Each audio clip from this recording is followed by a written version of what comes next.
সবাই কেমন আছেন? আমি আলহামদুলিল্লাহ ভালো আছি। আজ আমার বাবার বাড়িতে আসছি, তো এখান থেকেই ব্লগটা শুরু করছি। সকাল সকাল ঘুম থেকে উঠে বাড়ির পেছনের খালি জায়গায় চলে গেলাম। দেখলাম আম্মু কুমড়ো আর পুঁই শাক চারা লাগিয়েছে। আমাদের বাসায় মোটামুটি গাছ লাগানোর মতো ভালোই জায়গা আছে, কিন্তু আম্মু কয়েকটা দেশি মুরগি পালে, যার জন্য গাছগাছালি লাগাতে পারে না। তারপর কিচেনের দিকে গেলাম, আম্মু দেখি রুটি বানাচ্ছে। আমাকে বলল জামাইকে নিয়ে নাস্তা করো। এদিকে দুপুরের রান্নাও শুরু করে দিয়েছে। মাশাআল্লাহ, খাসির গোশতের কালারটা এত সুন্দর হয়েছে, দেখেই ভালো লাগতেছে। এইদিকে আমি টেবিলটা পরিষ্কার করে আমার হাজব্যান্ডকে ডাক দিলাম। তারপর দুইজন একসাথে বসে নাস্তা করলাম। গরম গরম রুটি, ডিম ভাজি আর আলু ভাজি। বিয়ের পর এইবারই প্রথম আমি 25 দিন পর আমার বাসায় আসছি। কেমন যে একটা শান্তি লেগেছে বোঝানো সম্ভব না।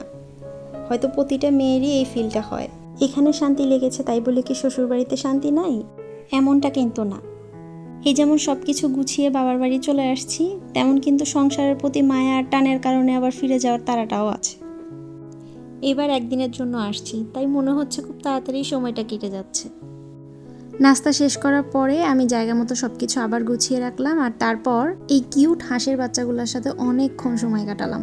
আচ্ছা বলেন তো, এগুলো কি হাঁসের বাচ্চা? দেশি হাঁস, রাজহাঁস নাকি চীনা হাঁসের বাচ্চা? কমেন্টে অবশ্যই জানাবেন। আপনারা যারাই প্রথম আমার ভিডিওটি দেখছেন তারা অবশ্যই আমার চ্যানেলটি সাবস্ক্রাইব করে পাশে থাকা বেল আইকনটি ক্লিক করে দিবেন প্লিজ।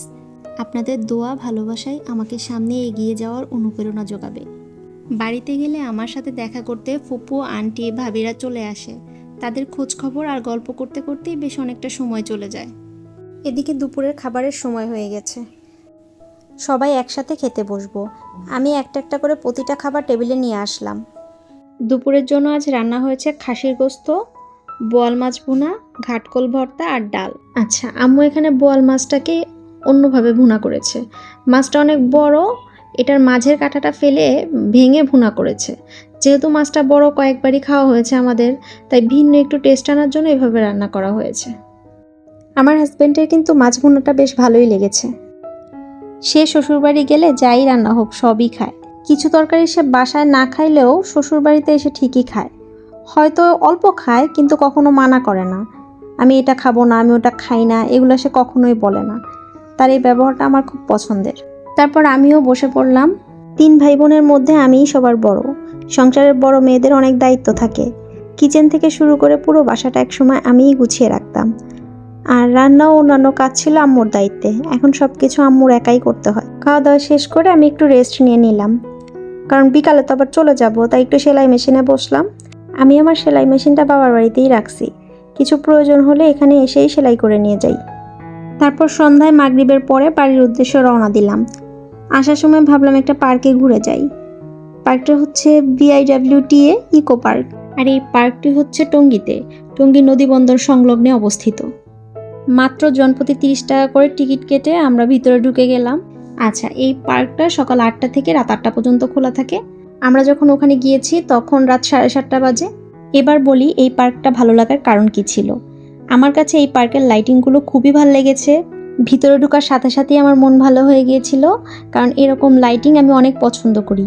এর আগে আমি যতগুলো এই টাইপ পার্কে গিয়েছি এরকম লাইটিং কখনোই দেখিনি। আমি শুধুমাত্র মোবাইল দিয়ে ভিডিও করেছি, অন্য কোনো লাইট অন করিনি। তারপরেও ছবি আর ভিডিও অনেক ভালো আসছিল।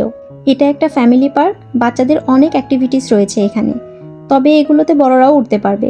চারপাশটা অনেক পরিষ্কার পরিচ্ছন্ন ছিল। আর যতদূর যাচ্ছিলাম দেখলাম লাইটের সেটআপগুলো এত সুন্দর করে করছে ওরা, যে পার্কটা একটা অন্যরকম লুক আসছে। হাঁটতে হাঁটতে একটু সামনে গিয়েই দেখলাম একটি ফোয়ারা। এই পার্কের মেইন আকর্ষণ আমার কাছে মনে হয়েছে এই ফোয়ারাটা। মাশাআল্লাহ, রাতের অন্ধকার আর লাইটের আলোতে কত সুন্দর লাগছে।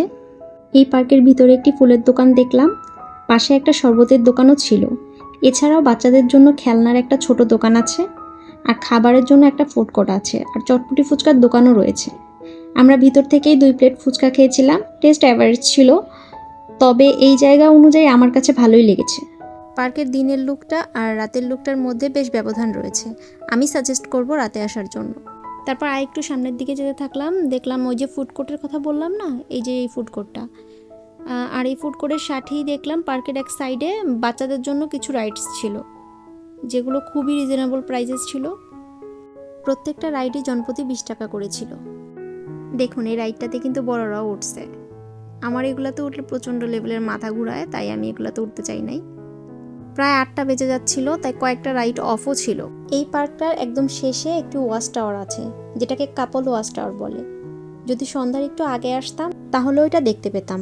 আমরা গিয়েছিলাম কিন্তু তখন ওইটা বন্ধ ছিল। আর ওয়াচ টাওয়ারে দাঁড়িয়ে তুরাগ নদী বন্দর আর পার্কের ফুল ভিউটা দেখা যাবে। পরে আমরা কৃত্রিম নৌকায় উঠবো, তাই 2টা টিকিট কাটলাম 20 টাকা করে, 40 টাকা। এটাতে অনেক ছোট বাচ্চারাও উঠেছে, কিন্তু আমার অনেক ভয় লাগছে। যাক, নৌকায় উঠলাম। পর নৌকাটা যখন থামলো তখন আমার সামনের এই 2টা বাচ্চাকে আমি জিজ্ঞাসা করলাম, এই তোমাদের ভয় লাগে না? তো ওরা আমাকে বললো, না আমাদের ভয় লাগে না, আমরা প্রতিদিনই উঠি। এটা লোকাল এরিয়ার মধ্যে একটা পার্ক, তাই আশেপাশের বাচ্চারা অলওয়েজ এখানে আসা যাওয়ার মধ্যে থাকে।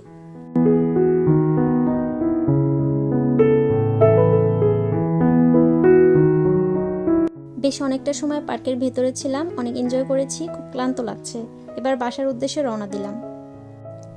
বাসায় এসে কিছুক্ষণ রেস্ট নিলাম, তারপরেই লিচু নিয়ে বসলাম। বাইরে থেকে লিচু কিনে আনছিলাম, এগুলো এখন ফ্রিজে রাখবো। ইউটিউবে অনেক ভিডিও আছে লিচু সংরক্ষণ করার, কিন্তু ওইভাবে লিচু রাখলে এক্সাক্ট যে লিচুর স্বাদটা ওইটা পাওয়া যায় না। আর সিজনের যে ফলগুলো ওগুলো সিজনেই ভালো লাগে। লিচুগুলো প্যাকেট থেকে খুলে নিয়ে একটু বোঠা সহ আমি কেটে কেটে 2টা বক্সে করে রেখে দিব ফ্রিজের নর্মালে।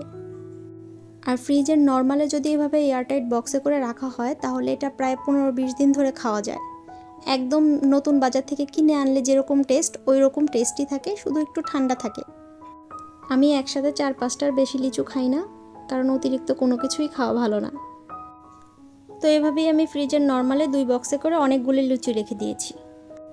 আজকের ভিডিওটা আমি এখানেই শেষ করব। আপনারা আমার জন্য দোয়া করবেন। আল্লাহ হাফেজ।